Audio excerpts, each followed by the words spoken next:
You're watching the Coaches Roundtable on the Armstrong Neighborhood Channel.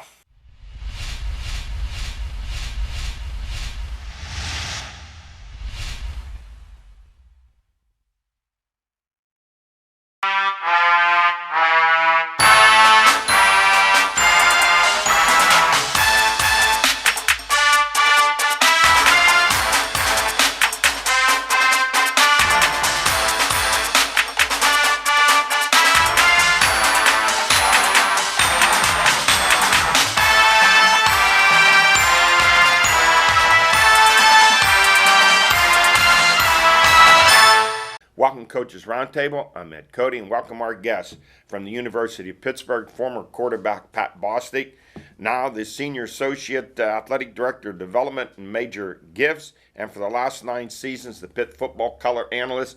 Pat, are you ready for football this year with fans in the stands? We're ready to go, Ed. Excited about the season and ready for some normalcy. Finally, it's been a weird couple years, but ready to get back to football in Heinz Field and have Panther Nation back in there too.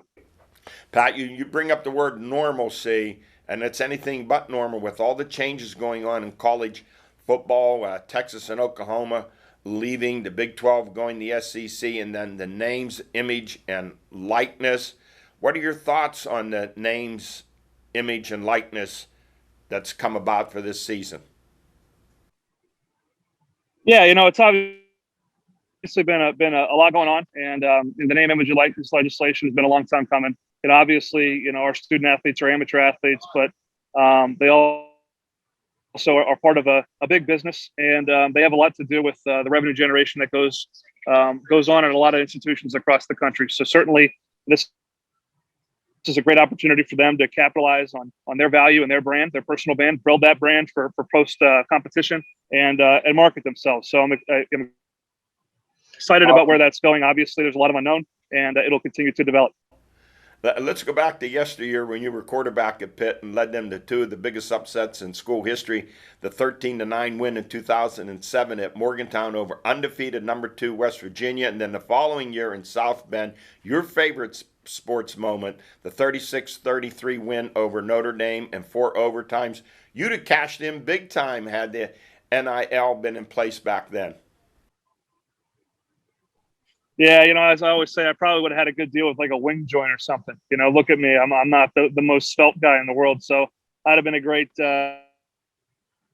advertised spokesperson for a wing joint, and I would have loved it. But you know what? It's evolved, and I enjoyed my time. But these young men now, young women, have an opportunity to take advantage of that name, image, and likeness, and they deserve it. Let's talk about the Pitt football team. A month ago, I had offensive guard Jake Cradle on, and he said the return of Kenny Pickett was a huge emotional boost for the team. You want to add to that, Pat, your thoughts on Kenny coming back? Yeah, I think it's huge. I mean, he obviously, wanted to have a 5th season and has a lot of experience. He's a returning captain and a guy that is a tremendous leader and football player. So having him back at the commands, the 3rd year in Mark Whipple's offense, I think obviously you love that. And the experience they have on that offensive side of the skill positions, a 2nd year working with guys like Jordan Addison, who is just a tremendous football player. You love the continuity, and Kenny has an attitude. He has a chip on his shoulder. He didn't like the way he was graded in terms of the draft. He wanted to come back and improve on that. And obviously he's not getting a lot of preseason hype. I think everyone knows who he is, but they don't expect a lot of him. I certainly do. And I think he's going to exceed expectations of others who have him flying under the radar. Well, you mentioned Addison coming back, 60 receptions last year, one of the best young receivers in the country. Vincent Davis at running back. I know there are others challenging for the position. You have 3 starters back in the offensive line, but last year the running game was 111th in the country. What's happened to the running game at Pitt, and can they get it back on track this season? I think they can. I think they have to tie it into the pass game. They've been a lot of shotgun one back, and obviously Mark Whipple came into a very power-oriented offense 3 years ago. So they needed to marry those 2 up. I think you'll see some changes in how they deploy their run game. Having a tight end was not an advantage they had last year with Lucas Kroll getting hurt early in the season. So having a tight end back, I think will help fortify that run game. So you got to have a plan to tie that passing game and that run game together. I expect to see more RPOs, more run pass options, more out of the gun, more Kenny running the football, which will be an advantage for this offense. And they have to get the run game going, because where it's really hurt them, to be honest with you, Ed, is in the red zone. The red zone offense was not where it needed to be. They kicked a lot of field goals, and it's a premium down there to be able to run the football and play action. Let's look at the defense, Pat. It seems like the strength's going to be at linebacker. You have 5 guys there with Phil Campbell and Pine and Bright, Davis, and Dennis. Really solid there. You lose the All-American defensive ends, and the backfield's been depleted. Where will Pitt be on defense this year?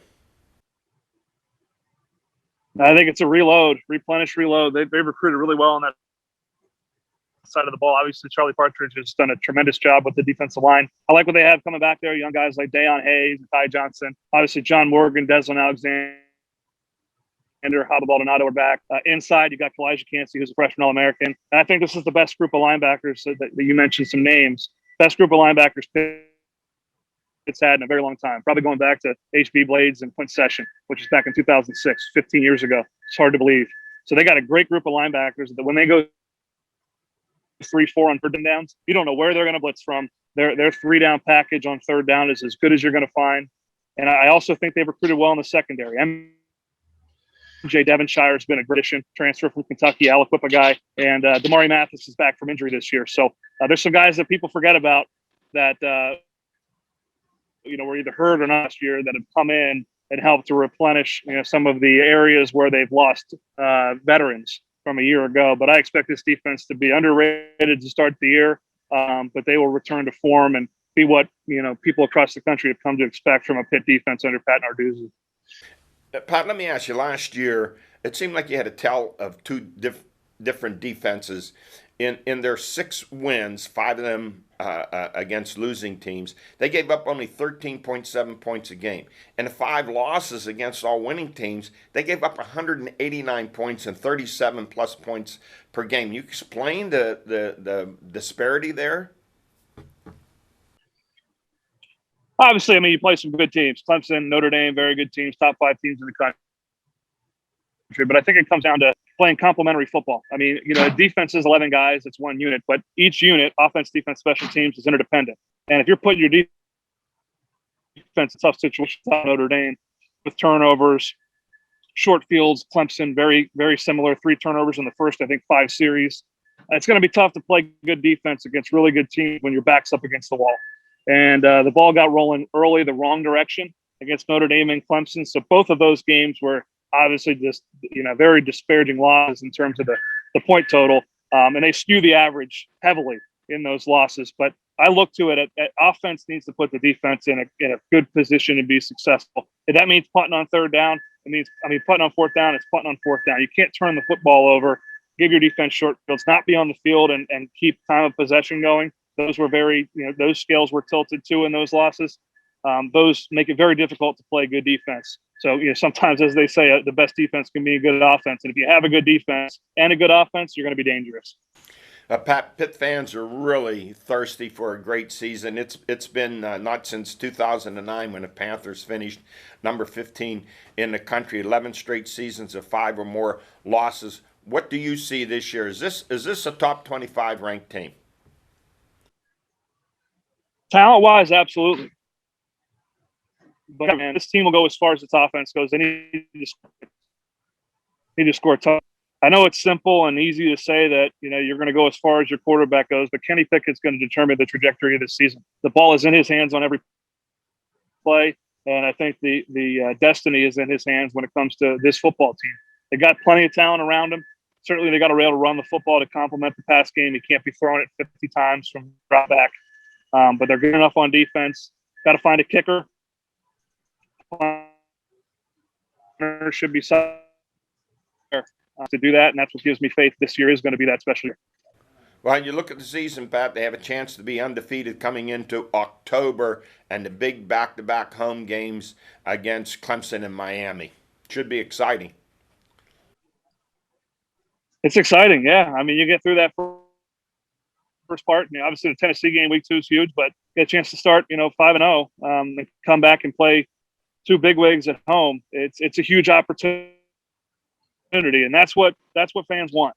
They want you want your school, your program to be in a position to seize, relevancy. And this team will have the chance to do that if they take care of business. You can't lose the games you're supposed to win. You look back to last year, Boston College and NC State slipped through their cracks in their fingers. And obviously, it was a tough skid there. But those games were 1-point games. You got to win those games. And they're going to be in some dogfights now. This isn't going to be a cakewalk. So you're going to be in some dogfights in the ACC and otherwise. So you got to be ready to go, put your hard hat on, get to work, and put yourself in a position to go compete for that Coastal Championship. Hey, Pat, thanks for joining us. Appreciate you taking the time. Look forward to seeing you this fall at Heinz Field. All right, Ed. Appreciate it. Hail to Pitt. Thank you. I'll be right back with Alan George. High school sports, community events, all of your favorite local shows are calling the Armstrong Neighborhood Channel their home. Find out everything your neighborhood has to offer on Channel 100 or on YouTube. Spirit, town pride, local communities. This is the Armstrong Neighborhood Channel. I'm back, joined to my right by the Swami George Abraham, to my left the Tiger Albert Campman. On the spotlight, harness racing from the track to the bank. Brady Brown of Slippery Rock drove Tobin's Secret to victory and winning check of $8,400 in the last few weeks. Brown has picked up winning checks totaling $36,800 to bring his career earnings to over $150,000. The money that you make as a driver is going up like everything else is. You're some big races that you get some big money. George Falls are closer than me, but you get the better mounts. The more you win, you get the better horses. That's exactly what I was thinking. You think he's winning now? Yeah. Pretty soon he's going to have his choice, 2-3 horses in every race. Hey, that's for you. George and I will be the trainer. You be the driver. I'll be in that infield. They'll say you just jumped the fence again. Yeah, a little bastard. And trainer Aaron Johnston and driver Sean Johnston of Evans City, they won the condition trot. They pick up a check for $10,000. Nice. Trots are tough because they can go off at any second. They can go off gate. Man, you'll be watching that. They come out and they hit that fence. That where they start. They go off stride. You're done. Doesn't take you long to lose, does it? I've chased I've many had many back to that, but I've chased many of them back when I see you run them before the gate. Every now and then you see them topple over, too. Absolutely. In boxing, Butler Cubs boxers, Paul Zalis Jr., 154 pounds, and Ali Diassi, 185 pounds. They were victorious in fights at Moundsville, West Virginia. Let's go on now to our stories of the week. The NFL, the Steelers rally behind quarterback Dwayne Haskins to defeat the Eagles 24-16. Haskins 16-22, 161 yards and a touchdown. Are you guys seeing anything there that puts him in position to supplant and become the number 2 quarterback behind? I'm not, but I think he will be. If that You think makes he will sense. be? Yes. I know Rudolph's contract's up next year. Yeah, So they're rooting for Haskins, no question to do it. Oh, yeah. But I don't get excited about exhibition games at all. I mean, when I mean zero, I don't either. I mean zero. I mean, I know they can all throw. They're NFL quarterbacks, and they're throwing against air, really, because nobody's wrestling a quarterback. So they all look good. Rudolph was at 8 for 9 or 7 for 8, so it isn't like he didn't do well Hodges either. played for the Rams the other night. It was fun. No, they all look good. Now, some things you see that are carryover from last year, like watching the game, I was talking to George, the Steelers inside linebackers have had trouble covering tight ends between Devin Bush and Spillane. Bush 5'11". And so seeing that problem inside linebacker, Kevin Colbert goes out and lands a surprise. He gets a Pro Bowl linebacker in Joe Schobert from Jacksonville. They take on his huge salary. Jacksonville will contribute some towards it. He's an every down player, 6'1", 245, bigger, stronger. He's a tackling machine. It sends Spillane to the bench, and Bush will no longer call the defensive signals. Colbert's made some great moves. That's why he's rated by the NFL.com people as the second best general manager behind Tampa Bay's. He's done a great job here in picking up Schobert. Yeah, Schobert's every down player. That's why they wanted him. He can cover the pass and the run. Comes up with big plays all the time. He's always around on football. But that worries me that Bush may not be healthy. because Bush is better than Schobert. And I'm worried about the way he's looking to me, that if he's calling the signals, they're not sure Bush is coming back full blast. See, I don't think Bush is better than Schobert. I don't think Bush is a good cover guy. I think both. He's good against the run, running sideline to sideline. When it comes to covering tight ends, I think that's where Bush hurts him. I was telling Al the other day, Eddie, every week on FanDuel, I take the other team's tight ends yards. Yeah, because Bush was drafted number 1, and for that reason. His injury, when he went out last year, affected the defense a whole lot. That's how good a player he is. And then, don't forget, now you have an extra game this year too, so that depth is so important. Right. And now when you look at the secondary, I think Cam something. He's not a starting corner to me. I don't think he has that speed to be a starting corner. He's more of your inside cover slot guy. So now, who's going to play that right corner position? They've had the kid from Michigan State there he can't play. for 2 years. Lane, he can't. Lane, you don't think he can play? No, he's out. Now they're turning and hoping that this James Pierre, second-year player out of Florida Atlantic, he's a big kid, that he could pick up and play that position. But, as good as you are against the run, boy, if you don't stop that passing in the NFL, you're in trouble. I'm all in on that. I think they're going to pick up a player. I think Culver's not done. They moved some money yesterday. I think they're going to get. I think they have to get another. What had to be about was with Tuitt?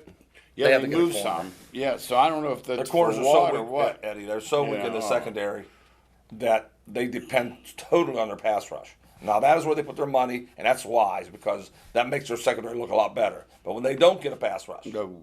You're in then trouble. they're in trouble. Yeah. Now, 33-year-old Joe Hayden and his agent, just mentioned his name, Drew Rosenhaus, says he wants Hayden to stay with the Steelers if possible. He makes $11 million a year. They want to pump it up to $13 or $14 million a year. Do you give that to him? No, they're not going to either because he's not. I would agree He's with not you. a shutdown corner. He's a good corner, but he's not a shutdown corner. If you're going to pay big money, you need somebody that's going to dominate the wide receiver. Rosenhaus' famous line. Next question. And then Mika Fitzpatrick, comes up for a new contract next year. Big money. He's going to want 14 or 15 Well, million don't forget a it year. jumps tremendously because it went back this year. Yes, Yeah, that's right. yeah. And then you talk about T.J. Watts. It's not a problem now, but he wants a contract up to $30 million. He wants to be the highest paid defender in the NFL. The Steelers have them under contract until 2023. They can hit him with the tag for $17 million. To me, what's the rush to tear up the contract and give him this big does he get $30 million a year? Yeah, Is he he will. worth it? I think he I don't will. think he does. Yeah, I think he will because I think that the contract, as George said last week, you get 30 million, 2 years from then it'll be 60 million. You understand? It just keeps I going understand up. that. So get him now where the price is cheaper than it will be. That's how good a player he is. But someone's He's a dominating player. someone's going to have to go. You're not going to give him that kind of money. Can't pay them Fitzpatrick all that yourself. kind Well, of that is money. what's gonna happen. He can't pay Yeah, them all. but you got to get when you got the second best, and I think he's the second best defender in football. That's how high there After Darnold. Right. Yeah. So if you got that, you can't let him walk away. That's how he's a dominating player. I would just be surprised to see the Steelers dish out that kind of money. A 30, and then the other thing is this: say you wants a 5-year, $30 million, 150. He Yeah, wants somebody's not 100. getting He wants $100 million guaranteed. Yeah, someone's not getting Someone's going. Well, he's going to take over the Someone's quarterback staying. salary. The Steelers are going to lose their quarterback. Roethlisberger's gone. Yeah. He's going to pick that up. And so you just don't get a player like him in the NFL and let him go. Or you might as well just say we're not going to win. No, he's You- not he- going. He's that good. Now, this may sound ridiculous. I think the Steelers would like to hold it to $25 million a year. no. I mean, And they might it's, negotiate down 28 million, 27 million. Yeah, But yeah. I truly believe they're going to sign him. I truly believe they have to sign him. I don't see any way that the Pittsburgh Steelers can be a good football team. With him on I'll the be team. surprised it gets done before the opener in Buffalo. No, I don't think so either. And I then, don't think and then so that's And they it. say that's it. They cut it off. They cut it off. They won't do it. I don't think if Dan Rooney were still living and in charge, I don't think he gets this money. That's interesting. Now the NFL instructs officials to get tough and cut down on the taunting infractions. Let me ask you guys: taunting versus celebrations. Where do you draw the line? I don't know. We just had Sterator on our radio show. If you NFL official. yeah, he is in charge of the whole thing. if you're doing it as a group celebration, they're going to let it go. If you're taunting one guy, they're going to nail you. Well, they already nailed the guy for anything else. I saw it. I loved it. He stood over top of the guy and Yeah, he looked down did. at him, Yeah. talking, and the flag went up. I think there's a major difference. I can tell a difference between celebration and taunting. If I can do it, they should be able to study the film. That's what they do every week and figure out what the difference is. If you stand over top of somebody and point down at them, Especially when it's they're taunting. hurt or laying It's really down. I simple. mean, and that happens a lot. Yeah, the celebrations, they're almost I like all, celebrations. I They're, don't like they're almost all the same from Yeah, team they're to team. They're all choreographed, too. Yeah. rehearsed. Yeah, that doesn't bother me Yeah, at all. those are. I just ignore them really because I don't care for them.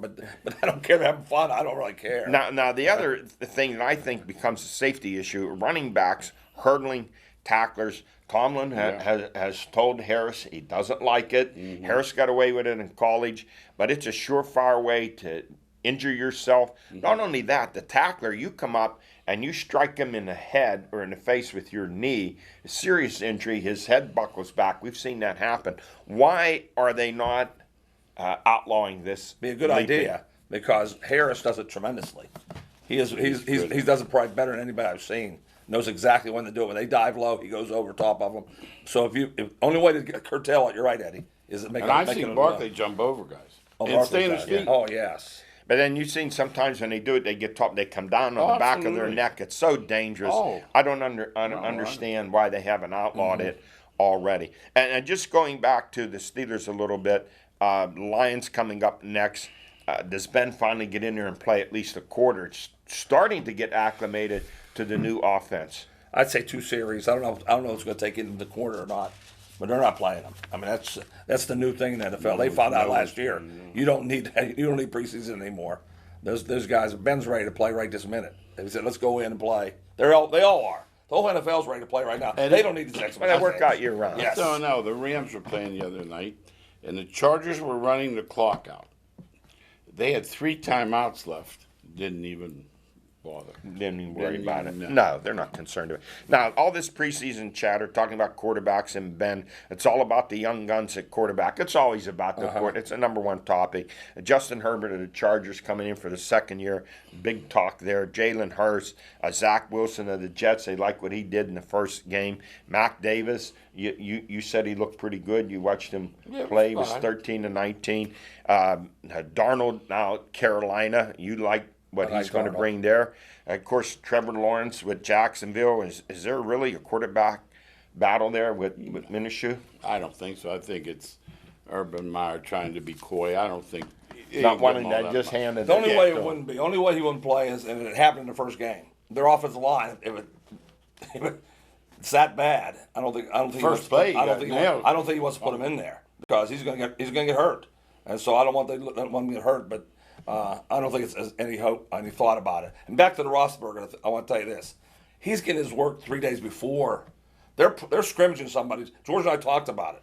They don't. The Yeah, games it's no mean nothing. more, Eddie. It changed it. You know, Yeah. Wednesday, Thursday, and Friday, they're playing the same team they're going to play on Saturday.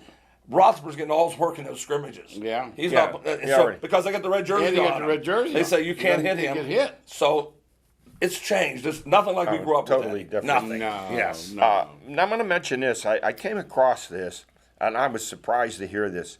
Quarterbacks and championships, and no more important player on an NFL team than a quarterback. Yet no quarterback who's led the league during the regular season in passing has ever won a Super Bowl. That goes hand in hand with what you said, Eddie. That you made this point on this show a million times. Running the football is important. Especially a when they little get bit. ahead. And I would think, Eddie, also, the passing yardage comes when you're behind catching up. No doubt. Look what the Steelers did last Yeah, year. that stat's so And misleading. that's why I say I give Brady all the credit in the world, but I think Leonard Fournette and the offensive line didn't get enough credit for how they ran the ball through the playoffs and towards the end of the season. defense, too. That's what helped. Brady struggled there for a little bit, learning and then Fournette came along, the offensive line gelled, and Brady looked like Brady. Well, I play fantasy, and so I know that inside out. Matt Ryan will be down 27-7. Yeah. And throw for 300 yards in the second half.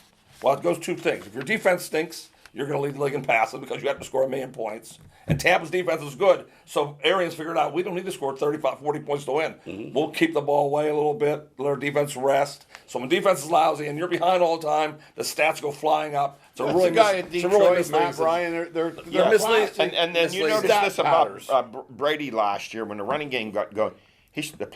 The short passes Play- were there again. play action. Early in the season, he was going deep way too often. And that's where he got most of his picks, trying to go deep.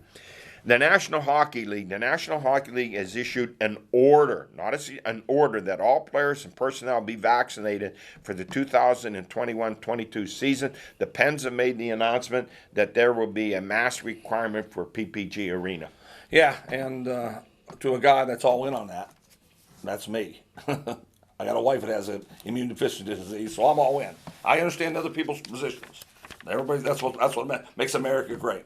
But I'm all in for vaccination. Falcons did 100% yesterday. You see other teams following suit, maybe? Yes. Yeah, I would do. think The that- Steelers that's have not announced going to be a for the coming exhibition game, if you're outside, you don't have to wear it. You go indoors for anything, you have to put a mask on. And then the Yankees and Brewers, they've had some outbreaks. The Yankees, Cole was the 7th player with it. Anthony Rizzo, unvaccinated, he got it. So there's still some concern. It's still spreading throughout some major league teams. Major You're concern. worried about the college teams this fall. Yeah, major concern. When George said best, when somebody says we are not playing and you're not getting paid, those guys that are unvaccinated, they better have their house security on their house. Because I'm telling you, That's why last week the Players Union wants to go back to last year's protocol for COVID. Yeah, So they're trying they see because that they want to want play. that. They They want to want to play. play desperately. Yes. Now they said if there's a forfeit, neither team gets paid. Yes, neither team. That's a lot of money. Major League Baseball, the Pirates 42-77. They've now lost 14 out of their last 16 games, 19 out of their last 24, and the scores. The culture's changed, though. The culture's changed. That's what, Yeah, that's what they try to tell us. There was a foul ball the other night. Shelby changed the culture. Short third and left field. The I'll two tell guys that. leg I saw whipped each other, and the ball dropped But in it fair changed the territory. culture. That's what That's I'm what These trying that to was. scores 9-0, 12-0, 15-4, 10-0, 4-0, shut out by Wainwright, and lost the last 2 games by scores of 2-1. Well, you look at the team on the field right now. Can't hit. You understand they can't score. Most runs they can score in a game is 2. If Reynolds happens at 2 home runs, they can score 6. But you got Defoe, and you got Castro, and you got Polanco. These are all one night. Newman. 190. Like No, George and I said tell you before, about Stallings. what's Polanco playing Stallings for? back Why? where he's supposed to Don't be. tell me why. Why is he playing? I can't. We can't. If there's a bright spot, it's Reynolds, 309, Reynolds really 21 good. homers, 71 RBIs, and David Bednar out of the pen, 2.72. He has been solid. But I keep looking at this and I'm saying, is it rebuild or Groundhog Day? Rebuild for the last 5 years, it seemed like same thing over and over again. Winning is Well, this is the worst. contagious. But this is the does- worst team. Does losing become Yeah, this is the contagious This is their worst too? team, though, because they did get rid of everybody. So this truly is. If it doesn't work this time, Eddie, then it's not working because they are now number 1. They're rated number 1 pharmacist in the Major League Baseball. Number 1 because they want to trade their whole team, get them in. So they got a chance 4 years from now. When all of them come together, but it only lasts 2 or 3 years. You understand? It doesn't last long. I'm in that category. But they did it I was once. No, shown they did it, Eddie. I See, know. I'll say that to you again. You didn't believe it then. They went to the playoffs 3 straight years. You Yes. said it wouldn't happen. And But I'm then when they got to the And precipice, that's going to happen what again. did they do? What's going to happen again? They're going to have 3 year. They're going to have a 3 year run Yeah, again. that's all. And Because they're- Yankees will just snatch 3 guys. at Yes. the deadline. Yes. Hey, that is it for us. We've run out of time. We'll see you next week from Slippery Rock University and our college pregame show.